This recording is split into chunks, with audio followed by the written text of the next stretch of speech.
Okay, everybody, Louie and I are back to talk about the iPhone for a little bit. Say hello, Louie. Hello, Louie. There you have it. So, we have some differing opinions on the iPhone that was released yesterday, goes on sale tomorrow, ends up in your hands on the 21st. The much rumored, much talked about, much speculated, officially called iPhone 5. So, what I like to say is, if they're looking at... I hate iPhone 5. Well, he hates the iPhone. I like it.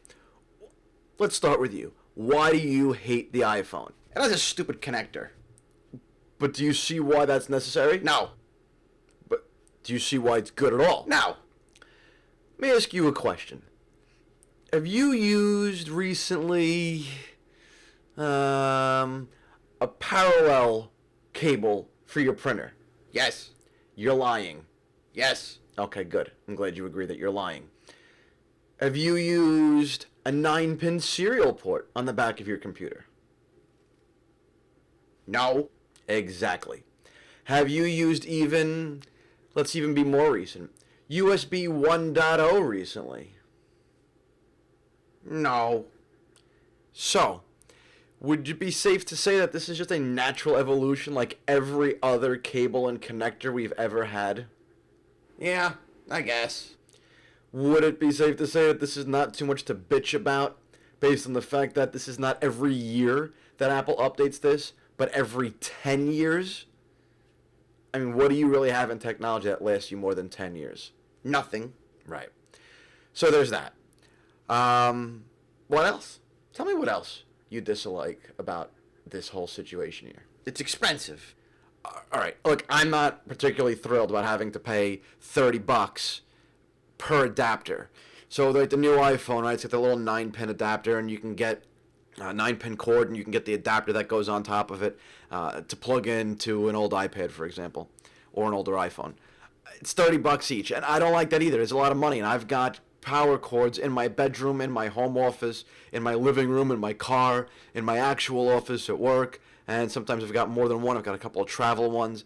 Yeah, that kind of sucks to have to pay that, but I mean, these things are going to be licensed, I'm sure, or you're going to find them on eBay for $2 in a month or so. So we'll have to see how that part plays out. But yeah, I mean, I see the frustration there. The other thing, something that people always complained about was that you can only plug this thing in one way.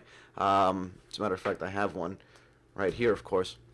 You can only plug it in one direction. And people in the dark or whatever, they would fumble, and it was a real pain in the ass to get it plugged in. This thing's reversible. It goes either of two ways. Now, how much do you know about the adaptive technology? Anything? Nope. Right. So what that means is, very simply, the pins are not dedicated. We do more wireless than we do over the wire, just like Phil Schiller said yesterday. So with this adaptive technology, you can use the pins on the cord that go into the port in the phone differently, which means as accessories and peripheral devices begin to permeate our life and come up, we can use them in different ways. Pin 1 is this on this device, and then it does something else on a different device. The creativity and the innovation there is going to grow. So it's annoyance up front, especially if you've got an iPad and an iPhone 5 that are going to use two different things. It's not worth screaming and yelling about. It's not worth telling Apple they're greedy money mongers. Really, $30 adapters are far from what's making Apple rich. I mean, let's just be realistic here. I mean, that doesn't really make any sense. Make any sense to you? Yes. Are you lying? Yes. What else is new? Anyway, what else? What do you dislike about the phone? It looks the same. Does it really look the same? Yeah. I mean, similar, I'll give you. Yep. Okay.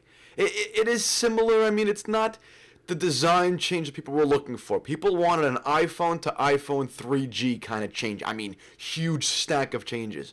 They wanted a 3GS to 4 kind of change. It doesn't have that. It's still basically similar. But Apple's a big fan of, if it's not broke, why fuck with it kind of thing, I guess. It works. It's beautiful. It's still sexy. It's still nice. Anytime there are big changes, something has to be sacrificed in the process. And no matter what it is that's sacrificed, somebody's going to say, but I love that feature. I love that feature. What feature are you talking about? Any feature I lost. See, prime example of the people that complain about something for the sake of complaining. You know what I mean? Do you have anything valuable to say? Anything noteworthy at all? No, I just complain because I like to hear the sound of my own voice. Okay, so whatever. If you make a big change, you've got to get rid of things along the way, and people don't like that. This works. They improved on it a little bit. It's 18% thinner. It's 20% lighter. It gives you a little bit more room to work with. Still small enough to still do it all with one hand, without having to worry about, you need to use two hands. Like, I can have my hand in the puppet's ass with one side, and I can use my phone with the other. So you see how the size makes a difference there. It's basically the same thing. It works, but then they stuffed more features into it. So I don't really see too much of a problem with it either. I mean, I was a little disappointed. I mean, Tim Cook got on stage and he says, we're going to take it to the next level today. If they took it to the next level, it wasn't a tremendously high level. I'm not going to lie. I mean, I was a little underwhelming. It was a little more incremental. We all want to have our socks knocked off, and that didn't really happen. But, it wasn't lackluster enough to complain and bitch and say that they did the wrong thing. It just wasn't as exciting as we hoped it to be.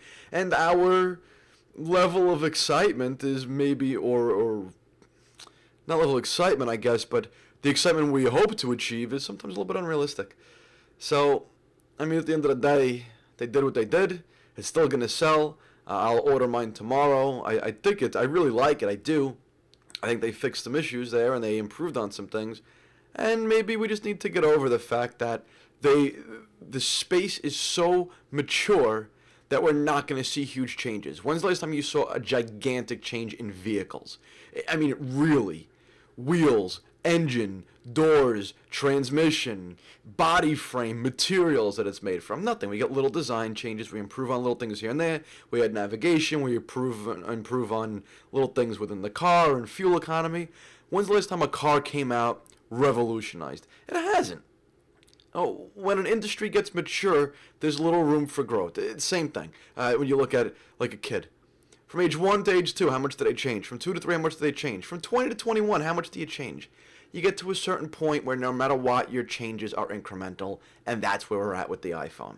So think about that before you scream and yell from the rooftops about why this thing's a piece of shit. And, take it from there. So, we'll see. You got anything else to add? No. Did you really add anything of value in the first place? Sure didn't. Do you ever? No. Okay. Say goodbye. Goodbye. All right, we'll talk to you soon.